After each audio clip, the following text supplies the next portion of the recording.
وأن احكم بينهم بما أنزل الله আল্লাহ পাক কোরআনুল কারীমের ভিতরে বলেন বিচার করা লাগবে কোরআন দিয়ে। আওয়াজ করে বলেন বিচার করা লাগবে কি দিয়ে? মাশাআল্লাহ, যুবকরা একটু জোরে বলতে হবে, সবাই মিলে একসাথে বলেন কি দিয়ে? আচ্ছা, 54টা বছর যে আমাদের দেশে আমরা পেলাম স্বাধীনতার পরে, আল্লাহর কোরআনের একটা আয়াত ইস্টাবলিশড হয়েছে, এরকম কোন আইন কি আমাদের দেশে আছে? তাহলে বিচার লাগবে কি দিয়ে? নাই, বাংলাদেশের কোনো আইন কোরআন অনুযায়ী নাই।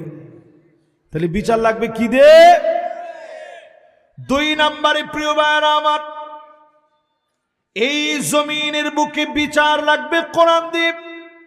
ওয়ালা তাত্তাবি আহওয়াহুম, মন গড়া বিচার চলবে না। আওয়াজ করে বলেন মন গড়া বিচার। এই যে বিচারপতি মানিক সাহেব বিচার করছিলেন এক সময়, কি অহংকার ছিল তার ভিতরে! আল্লাহ তার অহংকার চূর্ণ বিচূর্ণ করে দিছে কলা পাতার মধ্যে শোয়া। ঠিক নেই? তাহলে মন গড়া বিচার বাংলাদেশে চলবে। 3 নম্বরে প্রিয় ভাইরা আমার, ওয়াহদারুহুম আইয়াফতিনুকা আন বাদি মা আনজালাল্লাহু ইলাইক, সতর্ক থাকা লাগবে কাফেররা যেন কিছু ঢুকা দিতে না পারে। বাংলাদেশে এখন বহিঃশত্রুর অনেক আক্রমণ হচ্ছে। বহিঃশত্রুর এই আক্রমণ বোঝার জন্য বিচক্ষণতা থাকতে হবে। নানাভাবে দেখবেন বিভিন্ন করিডোর, এই সেই হাবিজাবির নাম করে আমার বাংলাদেশে বহিঃশত্রুদের একটা আগ্রাসন শুরু হয়ে যাবে।